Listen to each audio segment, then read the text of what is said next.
3차 전도 여행 도중의 이야기를 기록해 놓고 있지요. 그 중심 도시가 에베소 지역입니다.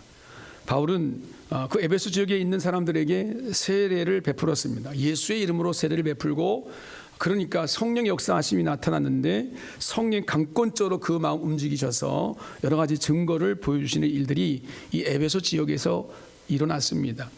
사도 바울이 에베소에서 두란노 서원이라는 곳을 빌려서 2년 동안 사역을 했습니다. 그때 바울의 손으로 하는 모든 것들에 놀라운 일들이 많이 일어나는데, 심지어 사람들이 바울이 쓰고 있던 손수건, 제가 손수건이 있는데요, 이 손수건 또 앞치마를 가져다가 바울이 던진 것도 아니고 바울이 쓰던 손수건을 가지고 앞치마를 가져다가 병든 사람 위에 얹으면 그 병이 낫는 거예요. 그 놀라운 역사들이 일어나고 악귀가 귀신이 나가고 이런 역사들이 나타났던 겁니다. 이런 모습을 옆에서 여러분 지켜보고 있다면 여러분 상상해 보세요. 여러분 어떻게 마음 먹을 것인지. 제가 손수건이 있는데 말이죠, 제가 일부러 손수건을 내놨어요. 이 손수건을 가지고 여러분 육신에 질병이 있는 분들 나와보시라 그러고 제가 손수건을 쫙 던져서 그 육신에 질환이 있는 곳에다가 덮었더니 그 질병이 딱 낫는 거예요. 그러면 그걸 보는 여러분들이 마음이 어떨까요? 저 짜고 치는 고스톱이야, 그럴 겁니까? 하나님께서 하나님의 역사를 나타내실 때 오늘 우리는 가슴이 설렐 것이고 가슴이 뛸 거예요.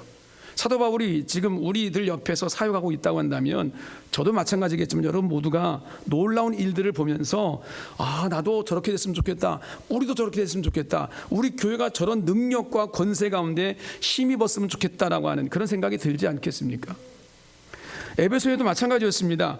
바울의 멋진 그런 사역을 바라보면서 나도 저렇게 하면 얼마나 좋을까라는 생각한 사람들이 많이 있었다는 것이죠. 그래서 이들은 바울이 흉내를 냈다는 겁니다.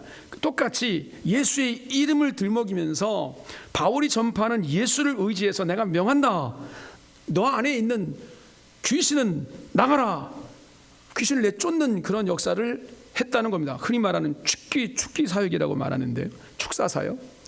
그들 가운데 있었던 그 모든 것들이, 그런 흉내를 내는 것들 가운데, 무리들 가운데 오늘 성경에 보게 되면 그 당시의 말씀을 사도행 19장을 보게 되면 스게와의 7명의 아들이 있었다라고 얘기합니다. 스게와라고 하는 사람 제사장입니다. 성경에 그렇게 기록되어 있어요. 이들이 바울이 전하는 예수의 이름으로 명하노니 귀신아 나와라 명령했다는 거예요. 그 환자를 보고, 그 귀신 들린 사람 보고.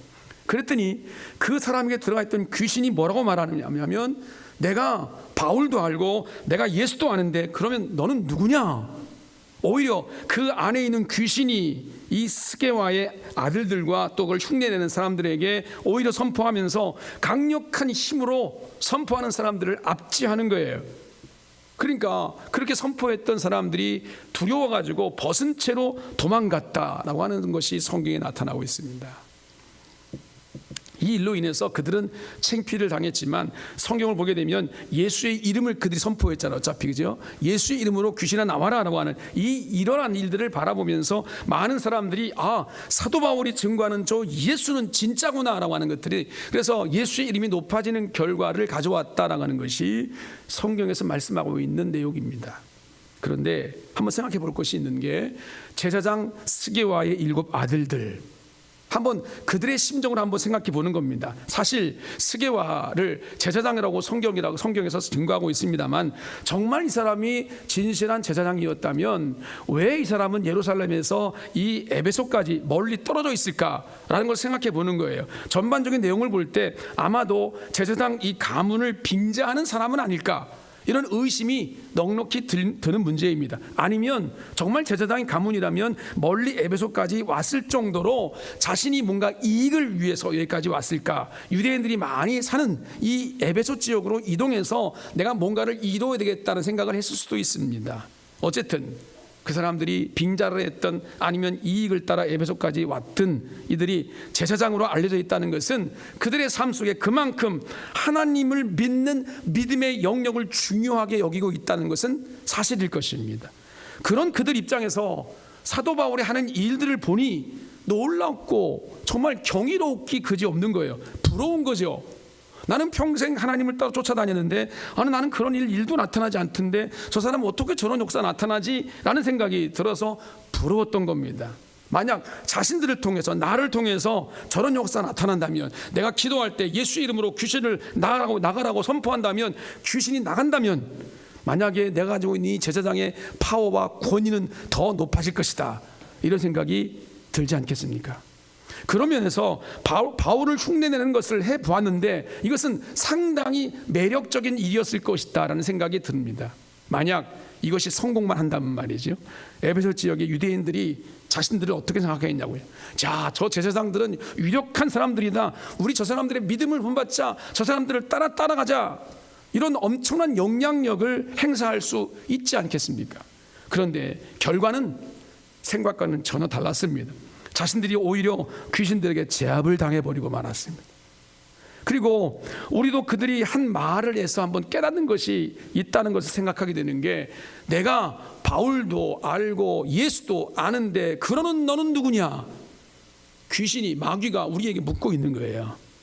바울이 전파하는 예수를 빙자해서 귀신을 내쫓으려고 하는 저들에게 한 이 말을 여러분 우리들이 한번 생각해 봐야 되는 문제입니다. 여러분 당황스럽지 않습니까? 나는 예수 이름으로 뭔가를 했다고 하는데, 그런데 오히려 귀신이 나보고 공격하고 있는 거예요. 여러분, 이런 현상이 왜 일어나는가? 이들은 신앙은 전혀 없이 그저 바울과 예수를 빙자했을 뿐이라는 겁니다. 알맹이 신앙의 내용은 없이 껍데기밖에 없다는 겁니다. 그러면 이 스게와의 제사장의 아들들의 이 모습들이 오늘 우리들에게 주는 메시지는 뭘까요? 우리 자신은 한번 우리 자신은 어떠한가라는 걸 생각해 보라는 것입니다. 우리도 온갖 신앙이라는 이름으로 둘러싸인 여러 가지 많은 허울들을 가지고 있지요. 그래서 오늘도 주일날 거룩한 주님의 날을 나는 성수하겠다라는 모습으로 여기 앉아 있습니다. 그런데 오늘 여기 앉아 예배를 드리고 오는 우리들에게 여러분 어떠한 마음을 가지고 이 주님을 바라보는가 한번 생각해 봤으면 좋겠습니다. 우리가 다른 사람들에게 신앙이 나는 이 정도다라는 것을 보이고 싶은 마음은 혹시 없을까요? 그런 모습으로 내가 인정받고 싶은 마음은 우리 마음 가운데 없을까요? 내가 적어도 목사인데 이 정도는 돼야지, 이런 거를 사람들에게 인정받고 싶은 마음은 없냐는 것이죠. 그렇게 신앙이 있는 것처럼 우리 자신을 꾸미기 위해서 내용도 없으면서 겉으로는 마치 신앙이 대단한 것처럼 나타내려고 하는 것이 오늘 우리의 신앙생활의 모습일 수도 있다는 것입니다. 이 말씀을 사도행전 19장을 읽다 보면 제가 그런 유혹들이 생깁니다. 목회를 하면서 그런 유혹에 빠질 때가 가끔 있거든요. 내가 이 환자에게, 이 성도에게 안수기도를 하면 이 성도가 가지고 있는 문제가 해결되어지고, 이 성도가 가지고 있는 병이 치유되어지고, 방언이 터지고, 어떤 방언의 어떤 통영의 은사라든지 은사들이 펑펑 터지면 얼마나 좋을까? 그럴듯한 유혹 아니겠습니까? 그런 생각이 들 때가 있다고요. 저도 얼마 전에 기독교의 원로 고 강원현 목사님께서 쓴 글을 회자했던 글이 오늘 목회 나눔에 써 있습니다만은 한번 보시면 여러분 목회 나눔을 읽어봤으면 좋겠고요. 어떤 글의 내용이냐면, 기독교의 기도 무슨 무당이냐? 이게 제목이에요. 기독교의 기도가 무슨 무당이냐? 호통을 친 내용이 기사에 올라온 적이 있는데요. 대략 그 내용이 이렇습니다. 기독교 신자들이 기도할 때 무당 샤머니즘처럼 복을 빈다, 복을 달라고 빈다는 거예요. 기독교의 기도는 그런 게 아니라는 거죠. 기독교의 기도라는 것은 지금 주님이 이 시간 내게 오시는 것을 받아들이는 거, 주님 내게 오시옵소서, 거기에 대한 응답이 기도라는 거죠. 그래서 기독교의 기도는 예수 그리스도의 정신을 담아서 내가 어떻게 하면 내가 불쌍한 저 영혼들에게 내가 무엇을 줄 수 있을까, 내가 어떻게 살 수 있을까, 내가 어떻게 주의 사랑 나타낼 수 있을까, 이것을 구하는 것이 기도다라는 거죠. 근데 끊임없이 우리 그리스도인은 뭘 달라고 빈다는 거예요. 복을 달라고, 건강을 달라고, 재물을 달라고, 사업 잘 되게 달라고, 또 우리 자녀에게 지식을 달라고, 지혜를 달라고, 합격하게 달라고, 높은 자리에 올라가게 달라고 끊임없이 빈다는 거죠. 무당이냐? 이렇게 얘기했어요. 사실 우리의 기도는 우리가 받을 것을 위해서 빌고 있는 것이 사실은 현실이죠. 여러분들이 한번 기도의 내용들, 기도하시는 분들 한번 생각해 보세요. 뭘 위해 기도하십니까? 뭘 달라고 기도하지 내가 드리겠습니다라고 기도하시는 분 얼마나 될까요? 내가 주님 이렇게 살겠습니다라고 기도하시는 분이 얼마나 될까요? 오늘 우리는 그 강원영 목사님의 표현을 그대로 징징 울면서 기도하는 그런 기도를 해야 내가 하나님께 내 기도를 받아주시고 내가 기도를 잘하는 것처럼 생각하고 있지 않은가라는 거예요. 그렇게 울며 기도한 사람이 그런데 웬일인지 인간의 욕심의 문제 앞에서는 도에 넘치도록 채우려고 하는 우리의 모습들은 어찌 됨인가라는 거예요. 이것은 신앙의 어느 부분으로 설명할 수 있을 것인가라는 거죠. 내가 약하기 때문에, 내가 아직 죄인이기 때문에 그럴 수밖에 없어, 이렇게 여러분 우리를 위로하시고 안위시킬 겁니까? 여러분 이것도 마찬가지인 게 신앙의 내용 알맹이는 없이 허울만 내세기 위해서 하는 우리들의 모습의 일부분이다라는 겁니다. 그저 믿음 없이 믿음을 나타내 보이려고만 하는 욕망으로 우리가 신앙생활을 하고 있다는 거예요. 내 안에 정말 실제적인 믿음의 내용은 없는데 그렇게 보이기 위해서 그렇게 한다는 거죠. 누구에게 보이기 위해서? 그게 하나님께 보이기 위해서가 참 그러면 다행인데 사람들에게 보이기 위해서, 사람들이 인정받게 하기 위해서. 오늘 우리는 이 믿음이 무엇인지에 대해서 우리 자신을 좀 돌아볼 수 있으면 좋겠습니다. 오늘 우리가 읽은 본문 히브리서 12장 2절을 보면 이렇게 얘기합니다. 믿음의 주요 또 온전하게 하시는 이인 예수를 바라보자. 그는 그 앞에 있는 기쁨을 위하여 십자가를 참으사 부끄러움을 개의치 아니하시더니 하나님 보좌 우편에 앉으셨느니라. 이렇게 말씀합니다. 오늘 이 말씀 붙잡고 나의 믿음에 대해서 한번 좀 돌아볼 수 있는 시간을 가졌으면 좋겠습니다. 내 믿음이 진짜 하나님이 원하시는 믿음인지 아니면 내 믿음이 나의 만족을 위한 믿음인지 정확하게 진단하셔야 됩니다. 주님이 기뻐하시는 믿음이 있어야 하나님이 나를 통해 영광 받으시죠. 히브리서 11장 6절에 말씀하신 것처럼 믿음이 없이는 하나님을 기쁘시게 할 수 없다 그랬어요. 그 믿음이 무슨 믿음이겠습니까? 사람들에게 보이기 위한 믿음이겠습니까? 아니죠. 하나님이 인정하시는 믿음이잖아요. 나의 믿음은 과연 하나님이 인정하시는 믿음일까? 자, 세 가지를 한번 생각해 보십시다. 그러면 내 안에 있는 믿음은 주인이 누구냐? 믿음의 주인은 누군가? 성경 뭐라고 말씀합니까? 그 믿음의 주인은 예수님이시다 라고 말씀합니다. 우리는 왜 자꾸 믿음에 대해서 신경을 쓰냐면 그 믿음을 누군가가 자꾸 평가한다는 거죠. 저 사람 믿음 있는 사람이야. 저 사람 믿음 참 좋아. 본받을 만해. 그 소리 듣고 싶으셔. 그러니까 자꾸 사람들에게 보이기 위해서 내 믿음이 자꾸 드러나기를 좋아한다는 거예요. 그러니까 내 안에 있는 내용은 별로 없는데 형식적인 것들을 자꾸 갖다 붙이려고 한다는 거예요. 뿐만 아니라 내 믿음에 대해서 내가 얼마든지 좌지우지할 수 있다는 생각마저 우리 가지고 있습니다. 지금은 내가 믿음이 좀 이렇게 볼품이 없고 연약한 거 보여도 같이 보여도 나는 마음만 먹으면 내 믿음을 끌어올릴 수 있어.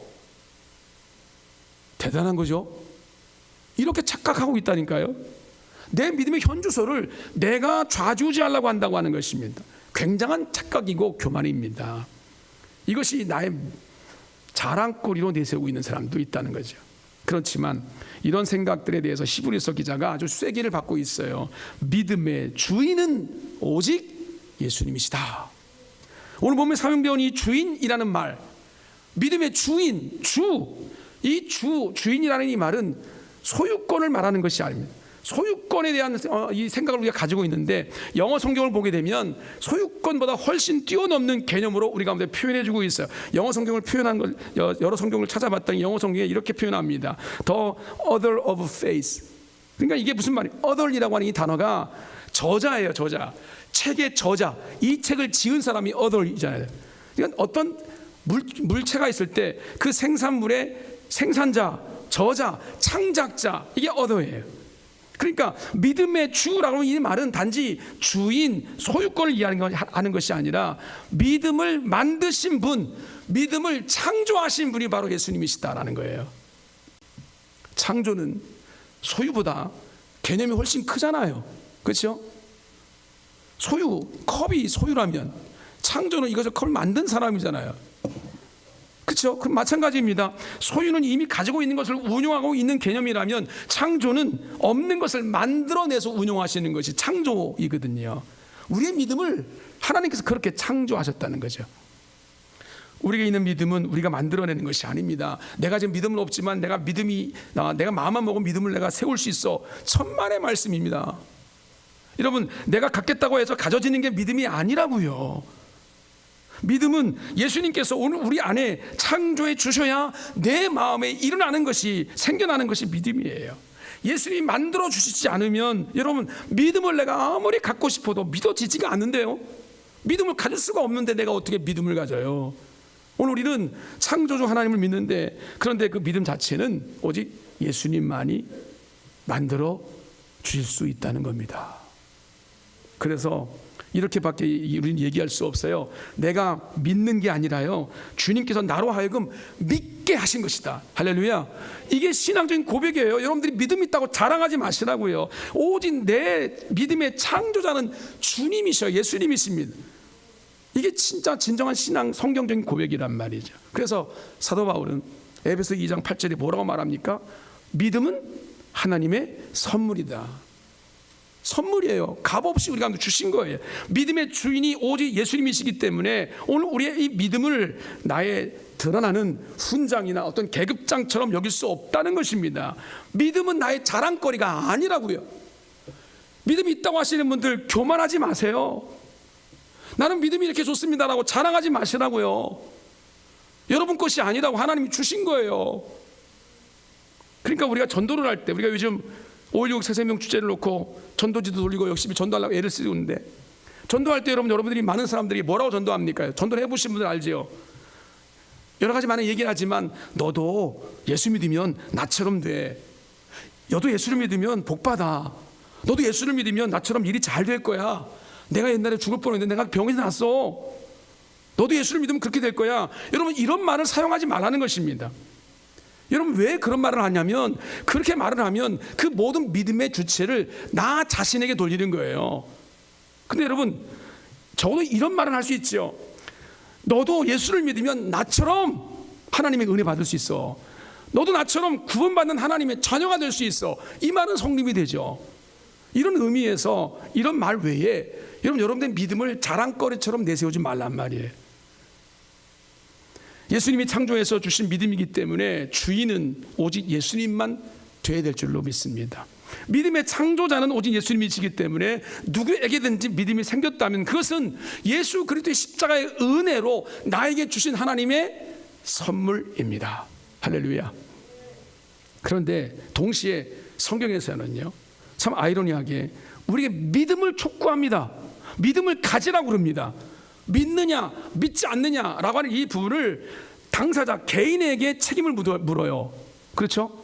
믿음이 있냐 없냐를 개인에게 책임 묻는단 말이죠. 그리고 생명을 구원하시는 역사를 어떻게 하시냐라고 성경이 말하고 있습니까? 고린도서 1장 21절에 보니까 전도에 미련한 것으로 하시겠다라고 말씀합니다. 한 영혼을 구원하고 그 영혼에게 하나님의 사랑을 부어주는 일을 어떻게, 그냥 하나님의 강권적 역사로 하시면 되잖아요. 그런데 어떻게 하시겠다고요? 전도에 미련한 것으로 하시겠다. 즉 예수님께서 믿음을 일으켜 세우는 그 일을, 생성시키는 그 일을 성도인 우리가 뭐 할 때? 전도할 때 우리와 함께 발을 맞춰서 그 일을 이루어 가시겠다라고 주님이 약속하신 거예요. 따라서 오늘 우리의 믿음의 생성자인 예수님께서 우리가 말씀하신 것처럼 때를 얻든지 못 얻든지 전도하라, 말씀을 증거하라 라고 하신 명령을 받아서 오늘 우리는 부지런히 전도하는 것이 곧 주님께서 원하시는 이 믿음의 영역이 넓어지는 역사인 줄로 믿습니다. 누군가에게 전도하면, 그 믿음을 가지라고 하면 이 모든 모습들은 하나님께서 그 믿음을 생성시켜 주시고 하나님께서 그 믿음을 자라게 하실 것이다. 그러므로 여러분, 내가 저 영혼에게 믿음을 허락해 주게 나를 사용해 주시옵소서. 주님, 나를 도구로 사용해 주시옵소서. 이것이 바로 전도이죠. 오직 우리의 믿음을 갖게 하시는 분은 예수 그리스도이신 줄로 믿습니다. 두 번째는 우리의 믿음이 생성이 됐으면 우리의 믿음이 자라겠죠. 온전하게 하시는 분도, 그 믿음이 자라게 하시는 분도 예수님이시다. 믿음에서 중요한 또 한 가지가, 믿음이 있으면 믿음이 성장해야 합니다. 성경 그렇게 말하고 있죠. 히브리서 5장 12절에 너희가 다시 하나님의 말씀의 초보에 대하여 누구에게서 가르침을 받아야 할 처지이니 단단한 음식은 못 먹고 젖이나 먹어야 할 자가 되었도다. 이렇게 말합니다. 믿음이 있다고 말하는 사람들에게 주신 경고의 메시지이죠. 젖을 먹는 자 누가 먹습니까? 여러분 혹시 젖 먹고 계시는 분 계십니까? 아무도 없어요. 누가 젖을 먹습니까? 아이들이나 먹죠. 어린아이, 갓난아이들이나 젖을 먹죠. 젖 먹는 아이들은 어린아이예요. 그러면 단단한 음식을 누가 먹습니까? 아이들이 먹습니까? 못 먹어요. 소화를 못 시킵니다. 장성한 사람만이 단단한 음식을 먹을 수 있어요. 여러분, 이것이 영적인 원리라는 것이죠. 믿음을 가졌으면, 지금은 믿음이 연약하지만 그러나 그 믿음이 점점 자라서 성장해야 한다라고 성경은 말하고 있는 거죠. 자, 믿음을 갖게 된 초기, 우리 모두 다 어린아이 같습니다. 어린아이처럼 이제 응애하고 태어난 아기 같은 그런 수준으로 믿음을 시작하긴 하지만 그 믿음이 점점점 시간이 지나고 하나님 말씀이 우리 가운데 임하고 하나님의 역사가 나타나면서 그 믿음이 장성한 자까지 믿음이 성장하도록 되어 있는 것이 영적인 원리라는 거예요. 여러분, 나이를 먹어서 어른이 되어도 신앙적인 나이는 어린아이가 될 수 있어요. 요즘 수요일날 목요일날마다 우리 세례 받으신 두 분, 우리 우구한 성도님과 이웅조 성도님 뒤에 예배를 드리고 계신데 지금 거의 한 달, 두 달째 세례 교육을 받고 있는데요. 저분들은 지금 어린아이예요. 아주 이제 막 태어나서 예수를 구주로 영접했으니까 이제 태어났다고. 영적인 어린아이예요. 영적으로 보게 되면 그 말하는 것이 어린아이 같아요. 아주 그 어린아이 같은 모습들을 많이 보이십니다. 그런 질문도 많이 하시고 참 긍정적인 얘기인데, 그런데 여러분, 그것도 또 더불어서 이미 나는 어렸을 때부터 교회를 다녔거든요. 어렸을 때부터 교회를 다니면 믿음 생활이라는 걸 했는데, 그런데 내 믿음 자체가 성장하지 않았다고 한다면 여전히 나도 역시 어린아이예요. 나약한 믿음의 소유자라는 걸 인정할 수 있어야 된다는 것입니다. 내 믿음이 그런 나약하고 어린아이인 믿음이 아닌지 한번 스스로 돌아볼 수 있어야 됩니다. 육체적으로 성장했다고 다 어른이 아닙니다. 영적으로는 어린아이일 수 있다는 겁니다. 아직 젖이나 먹어야 할 어린아이일 수도 있다는 것을 성경은 말하고 있다는 겁니다. 그래서 주님 말씀하시는 거죠. 믿음은 자라야 하는 것이다. 그 목표가 어디입니까? 온전함이라고 성경은 말합니다. 온전함. 예수 그리스도의 장성한 분량에까지 자라가라. 성경 그렇게 말씀하잖아요. 사실 일생, 우리가 살아가는 모든 인생에 있어서 이 사는 동안에 이 온전함이라고 하는 것을 이루어갈 길이 없어요. 우리는 연약하게 그지 없거든요. 그냥 다만 온전함으로 가까이 갈 뿐입니다. 우리가 죽든지 아니면 주님이 다시 우리 가운데 오셔서 재림할 그때가 되면 몰라도, 여러분, 우리의 믿음은 살아있는 동안에 온전함이라고 하는 이 단어와는 거리가 멀어요. 그러니까 이 믿음의 성장은 이 세상을 살아가는 이 전 생애에 거쳐서 이루어져 가야 되는 거예요. 그걸 우리가 성경적으로 신학적으로 말하면, 굳이 말한다면 성화 되어간다, 거룩하게 되어간다라고 말하는 거예요. 여러분의 믿음, 신앙의 나이는 지금 몇 살쯤 되는지 한번 스스로 판단해 보시길 바랍니다. 성숙한 장령의 모습을 가지고 계십니까? 아니면 아직도 젖 먹는 어린 아이와 같은 모습을 가지고 계십니까? 그런데 이 믿음의 성장에 대해서 우리가 착각하는 게 또 있습니다. 그게 뭐냐면 믿음의 성장을 자기 자신의 노력으로 이루어질 수 있다고 생각한다는 거예요. 믿음의 생성과 똑같은 이야기죠. 물론 믿음의 성장을 위해서 깨어서 우리는 정진해 가야 됩니다. 말씀과 기도로 거룩해 나가는 이 모습들이 우리 가운데 요구되어집니다. 믿음의 성장 역시 인간적인 측면에서 노력이 분명히 요구되어지는 건 맞습니다. 당연히 성도인 우리가 노력해야 되지만, 그러나 여러분, 그런 우리의 노력으로만 믿음의 성장이 이루어져 가는 것은 아니다는 겁니다. 믿음의 성장은 우리 열심과 오늘 우리의 노력을 사용하셔서 누가? 예수 그리스도께서 이루어 가시는 것이다. 이에 대해서 오늘 본문이 뭐라고 말씀하십니까? 믿음을 온전하게 하시는 예수님이라고 말하죠. 믿음의 주요, 또 온전케 하시는 이인 예수, 이렇게 말하잖아요. 온전하게 하신 예수, 온전하게 하신, 이 말을 영어 성경 찾아보면 퍼펙터라고 한 피니셔, 이런 단어를 쓰거든요. 이 단어의 뜻이 완성하는 자예요. 마침을 주는 자예요. 믿음이 성장하고 자라면서 온전함에 이르도록 만들어 가시는 분도 역시 누구? 예수 그리스도 분이다라는 거예요. 그러니까 여러분, 우리의 노력 때문에 우리의 믿음이 완성되는 게 아니라니까요. 여러분의 지식을 가지고, 여러분 환경을 가지고 신앙생활 열심히 하면 믿음이 자라는 것이 아니라니까요. 이 믿음이 온전하게 이룰 수 있는 것은 오직 예수 그리스도의 은혜밖에 없다고요. 은혜로 되어지는 것이라고요. 그러니까 우리가 은혜 하는 거 아니에요. 주의 은혜가 아니면 오늘 이 자리에 우리가 설 수도 없을 뿐만 아니라 우리의 믿음을 하나님께 인정받을 수도 없고요. 이 믿음을 가지고 다른 사람 상처나 주고 아프게나 하지, 우리 믿음을 가지고 한 영혼 구원할 수 있을 것 같습니까? 그래서 오늘 우리는 늘 주님 앞에 서서 나 자신을 한번 돌아볼 때 가장 먼저 생각해내야 되는 것이 있어요. 하나님 앞에서 나 자신을 내세울 수가 없다는 겁니다. 우리에게 어떤 믿음의 성과가 있든지, 내가 어떤 하나님 앞에 충성한 봉사한 내용이 있든지, 여러분 그걸 가지고 내 자신이 주님 앞에 나갈 수 없다는 것입니다. 믿음의 창조자도 예수님이시고 믿음을 온전케 하시는 분도 예수님이시기 때문에 그 믿음의 시작과 끝이 다 오직 예수 그리스도로부터 시작되어지고 끝나는 것이기 때문에 우리의 것이 아니에요. 그게 우리로부터 이어지는 것이 아니라요. 그러므로 결론적으로 말씀을 드리면 우리의 눈을, 우리의 시선을 오직 예수 그리스도께 고정해야 합니다. 믿음의 주에 온전하게 하시는 이 예수를 바라보자. 예수를 바라보자. 여러분 이 말씀 많이 들으셨잖아요. 예수를 바라보자. 이 말을 다른 말로 말하면 우리의 시선을 예수님께 고정하자. 시선이 예수님께 고정되어지지 않으면 어떤 일이 벌어지냐면 내 자신이 보여요. 내 자신이 자꾸 드러나요.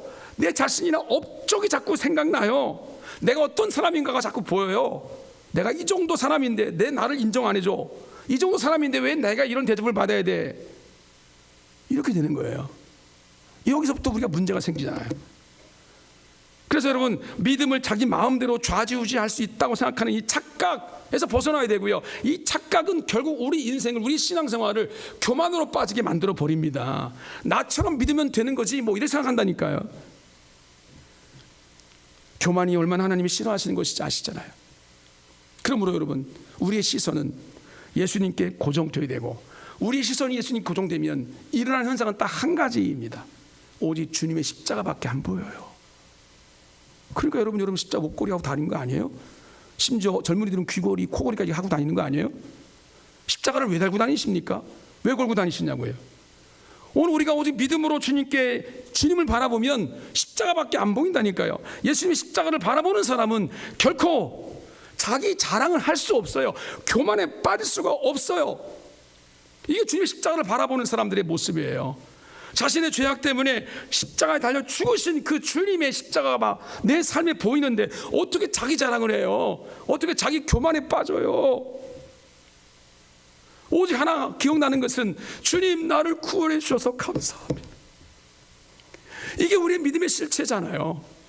이것밖에 우리가 믿음 생활하는 게 초점이 어디 있습니까? 왜 자꾸 다른 걸 바라보시냐고, 왜 다른 것을 의지하시냐고요. 고린도서 10장 12절에 여러분 잘 아시는 말씀이 나오죠. 선줄로 생각하는 자는 넘어질까 조심하라.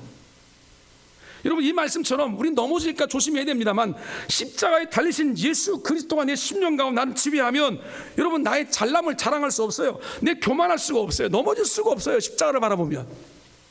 십자가를 바라보지 않기 때문에 넘어지고, 십자가를 바라보지 않기 때문에 자꾸 분란이 생기는 거고 원망이 생기고 불신앙에 빠지는 거죠.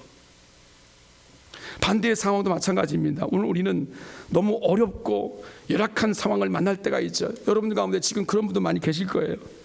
정말 하나님 왜 나한테 힘든 일을 자꾸 주십니까?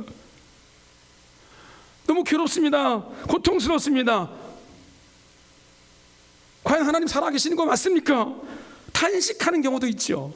그러나 여러분 그렇게 어려운 상황 속에서도 우리의 시선이 내게 믿음을 주시고 그 믿음을 자라게 하시는 온전하신 예수 그리스도에 고정되어 있을 때 하나님은 하나님의 일을 이루실 줄로 믿습니다.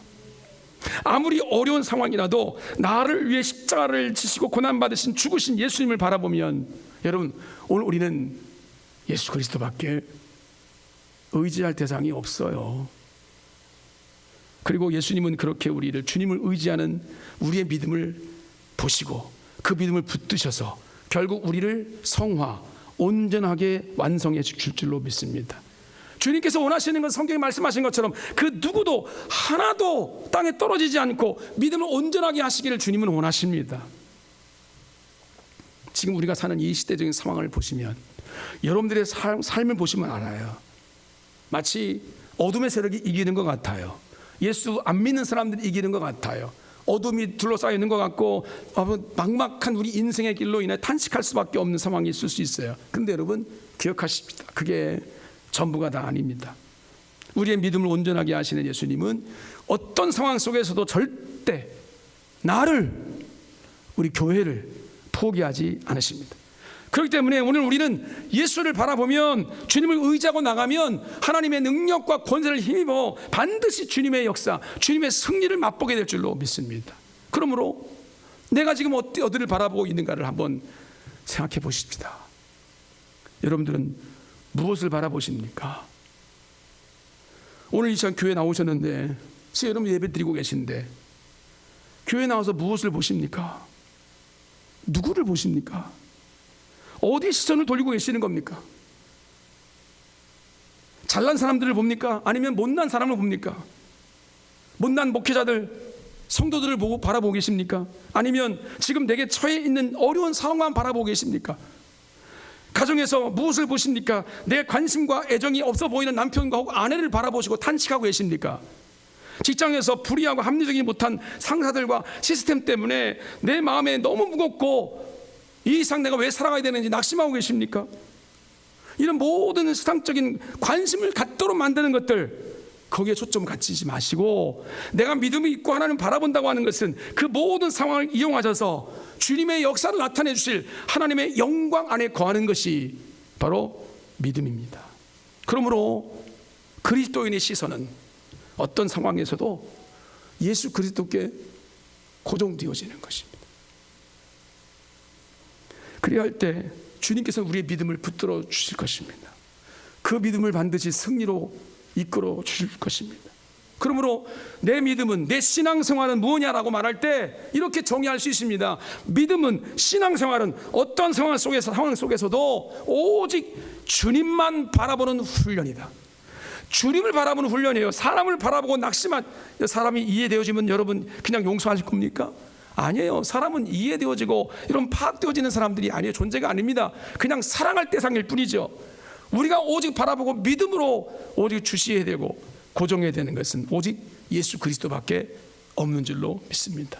그것이 주님이 기뻐하시는 온전한 믿음이고, 그것이 주님 그 영광